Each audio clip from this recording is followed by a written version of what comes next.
L'IA m'a cloné. Oui, aujourd'hui, l'intelligence artificielle peut parler comme moi, écrire comme moi, faire des photos professionnelles comme un studio photo, faire des affiches pro comme un designer graphique. Et pendant que certains l'ignorent, les studios photos voient leur marché ralentir et les designers graphiques voient la concurrence s'exploser. Les créateurs de contenu sont dépassés. Sur les réseaux sociaux, beaucoup critiquent ceux qui utilisent l'intelligence artificielle.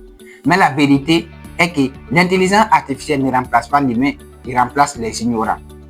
Comme le disait Arnold Toffler, les analphabètes du XXIe siècle ne sont pas ceux qui ne savent pas lire et écrire, mais ceux qui ne peuvent pas apprendre, désapprendre et réapprendre.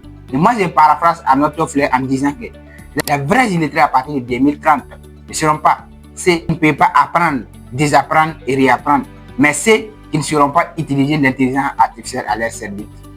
Et c'est pourquoi, dans cette vidéo, je vais te partager 6 manières d'utiliser l'intelligence artificielle, quel qu'en soit qui tu es. Tu es étudiant, tu es entrepreneur, tu es commerçant, ou quel qu'en soit ton domaine d'activité, ces 6 manières, tu peux les utiliser dans ton activité.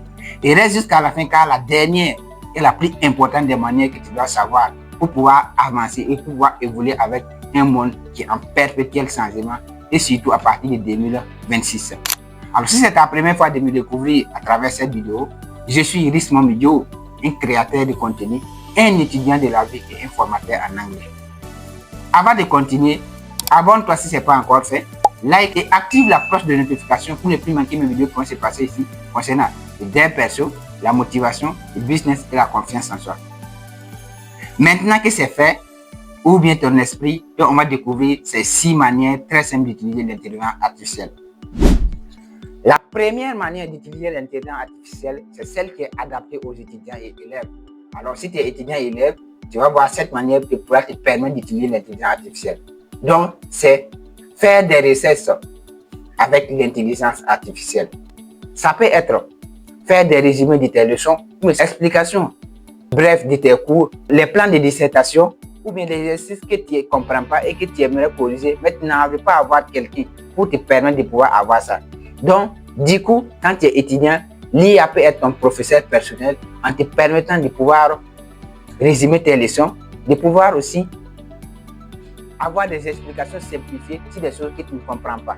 Et de nos jours, l'IA peut te permettre de pouvoir faire ça et tu vas voir que ton niveau va commencer à s'élever. Mais comme je l'ai dit, l'IA ne va pas te remplacer. Quand il te donne quelque chose, c'est à toi de pouvoir aller prendre maintenant et changer selon ta manière pour que tu puisses ajouter ce que ton intelligence, afin que ton intelligence ne soit pas réduite par l'utilisation de l'intelligence artificielle. Sinon, l'IA, tel que ChatGPT, peut être ton professeur personnel. Alors, si tu es étudiant ou élève, pense à utiliser l'IA, ça va beaucoup te sauver dans beaucoup de cas que tu aimerais avancer. La deuxième manière d'utilisation de l'intelligence artificielle, c'est adapté à tout le monde, quel que soit entrepreneur, marketeur ou une personne qui exerce dans une activité donnée et que tu as besoin de voir une branding personnelle très professionnelle. Donc l'IA peut te permettre de faire des photos shoot, des photos pro. Ça peut être portrait de photos shoot ou shooting même sans aller dans un studio, comme celle-ci que vous êtes en train de voir. C'est avec l'IA que j'ai eu à faire la photo professionnelle sans même aller dans un studio prendre. Ou bien faire des photos sur tes réseaux sociaux tels que LinkedIn, TikTok, Facebook et autres. Tu peux utiliser l'intelligence artificielle pour faire toutes ces photos sans même aller dans un studio pour pouvoir faire les photos. Et en ce moment, tu vas voir que cela va te permettre de réduire les coûts que tu pourrais donner à quelqu'un dans un studio pour qu'il puisse te prendre les photos et tu vas voir encore la qualité. Alors, je vais prendre un exemple très simple. Je vais dire à l'intelligence artificielle, fais-moi une photo shoot. Donc, ça va passer sur l'écran ici que vous pouvez voir. Donc, fais-moi une photo professionnelle d'un jeune homme habillé décemment en mode africain et en quelques minutes, je lance, l'intelligence artificielle va sortir la photo comme vous voyez. Donc, vous pouvez utiliser aussi également pour faire des photos professionnelles. Voilà la deuxième manière d'utiliser l'intelligence artificielle de nos jours. Alors, si tu as appris à faire des photos shoot ou des photos professionnelles avec l'intelligence artificielle, c'est très bien. La troisième manière d'utiliser l'intelligence artificielle, c'est faire des affiches professionnelles avec l'intelligence artificielle. Ça peut être des miniatures YouTube pour les créateurs de contenu. Ça peut être des affiches pour tes formations. dans le domaine du marketing, ou peu importe dans un domaine que tu veux donner des formations, tu peux utiliser l'intelligence artificielle pour faire les affiches professionnelles. Par exemple, comme cette affiche, je l'ai fait avec l'intelligence artificielle en moins de 2 minutes sans même me déranger la tête. Toi aussi, tu peux le faire. Il suffit juste que tu sors de l'ignorance et tu commences à apprendre à faire comment faire avec l'intelligence artificielle. Donc, ça peut aussi être des affiches de vidéo marketing que tu veux faire aussi. L'intelligence artificielle peut te permettre de le faire. Quand tu commences à faire des affiches avec l'intelligence artificielle, cela te permet de gagner en rapidité et de la créativité.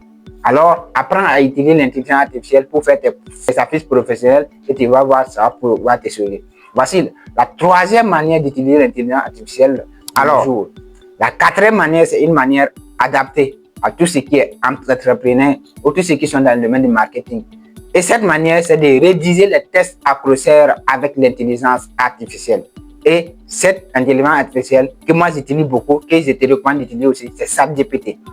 Alors, si tu es dans le domaine du marketing, de nos jours, comme les réseaux sociaux sont quelque chose qu'on ne peut pas s'en passer, donc pour pouvoir avoir des tests accrocheurs, pour avoir des clients à travers les réseaux sociaux, tu peux décider de faire des tests Facebook avec l'intelligence artificielle, description YouTube avec l'intelligence artificielle, les hooks dans tes vidéos, les hooks.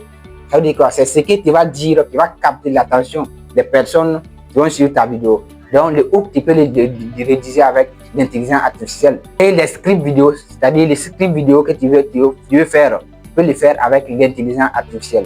Donc, et de nos jours, c'est ce que moi j'utilise. J'ai l'idée seulement, je décris ce que je veux et je donne à l'intelligence artificielle de développer la vidéo en fonction de ce que je veux. Et en fonction de ça, maintenant, je vais prendre la partie qui me plaît et j'ajoute mes parties que moi j'ai pour en faire une vidéo et ne pas perdre trop de temps à faire mes recherches, à me creuser la tête pour pouvoir chercher. Alors toi aussi, tu peux apprendre à faire des textes accrocheurs avec l'intelligence artificielle. Et l'IA va te permettre de structurer tes idées et d'augmenter ton impact. Alors apprends à utiliser l'IA pour pouvoir faire des tests accrocheurs, quel qu'en soit Facebook, TikTok et autres. Donc par exemple, pour un test accrocheur, je veux dire, je veux un test accrocheur. Par exemple, je vends un produit comme ça. Donc je demande le test accrocheur d'un produit. Si ça dépend, qui va se passer, c'est comme vous êtes en train de voir. Je lui demande un test accrocheur et puis il me donne, et puis je lui dis à la fin, il faut mettre call to action. Donc, c'est un test qui va donner envie de lire jusqu'à la fin et après, il va mettre un call to action pour que la personne qui lit puisse passer, prendre ce que tu as à vendre. Donc, apprends à l'utiliser pour faire des tests accrocheurs. Et voici la quatrième manière d'utiliser l'intelligence artificielle qui est très rentable de nos jours. Après savoir comment utiliser pour faire des tests accrocheurs, alors la cinquième manière d'utiliser l'intelligence artificielle, c'est dans la création de contenu. Donc, du coup, tu peux avoir une idée de test que tu veux développer ou bien une idée de vidéo que tu veux faire. Maintenant, tu ne veux pas t'exposer ou bien tu ne veux pas te faire passer sur l'écran comme moi je suis en train de faire. C'est simple. Tu donnes l'idée à ChatGPT, il va te rédiger un texte accrocheur. Tu vas aller sur Grok, l'application Grok, et tu mets ce texte là-bas avec une de tes photos que tu as fait avec l'intelligence artificielle et tu mets ce texte. Tu vas voir en quelques minutes, l'intelligence artificielle va sortir ça. Tu vas voir cette vidéo qui est en train de passer, la vidéo d'un de mes amis qui l'a fait avec l'intelligence artificielle, sans même trop souffrir. Toi aussi, tu peux apprendre à faire ceci aussi. Et c'est pas tout. L'IA va te permettre, en tant que créateur de contenu, d'avoir des plans détaillés, d'avoir un script complet de tes vidéos et aussi également de pouvoir avoir un calendrier éditorial. Un calendrier éditorial, c'est quelque chose qui va te permettre d'avoir quels sont les plans que tu dois suivre pour chaque type de création de contenu. Si vous avez remarqué avec moi, dans le mois de février, j'ai eu à parler des personnages qui ont un impact positif dans ma vie et j'ai parlé des livres. Et cette semaine, débutant le mois de mars, j'ai commencé à parler directement de l'intelligence artificielle. C'est un calendrier éditorial de vidéos qui s'est fait. Et cela fera de telle sorte que tu ne vas plus manquer d'inspiration en utilisant l'intelligence artificielle. Vu que tu as un calendrier éditorial que tu dois suivre, si tu développes un peu ta discipline seulement, tu vas voir que tu pourras arriver à suivre ces rythmes. Voici la cinquième manière d'utiliser l'intelligence artificielle, très bénéfique, surtout dans cette année, et qui pourra t'aider dans les années à venir. Si tu refuses d'utiliser l'IA, ce n'est pas l'IA qui perd, mais plutôt toi. La question n'est pas que l'IA est dangereuse, mais la question est la suivante. Est-ce que toi, tu essaies d'utiliser dans ton activité pour pouvoir te permettre d'être productif? Alors, si cette vidéo t'a appris énormément de choses, abonne-toi, like et partage après avoir suivi à quelqu'un d'autre que tu aimerais qu'il cesse d'utiliser l'IA dans tout ce qu'il fait. Et dis-moi en commentaire, quelle est la méthode que tu vas commencer à appliquer dès aujourd'hui. Je serai ravi de te lire. Et si tu as des questions concernant tout ce que j'ai à dire, n'hésite pas à me poser. Et si tu veux la formation aussi, écris en commentaire formation et tu auras un numéro personnel venant de moi-même pour pouvoir te permettre de pouvoir me contacter et suivre la formation. Alors, on se donne rendez-vous la semaine prochaine pour ma nouvelle vidéo qui va sortir sur cette chaîne. Reste mon vidéo. C'était pour la cadence. Suivez le processus. Because you can achieve your dream, go ahead. Thank you very much.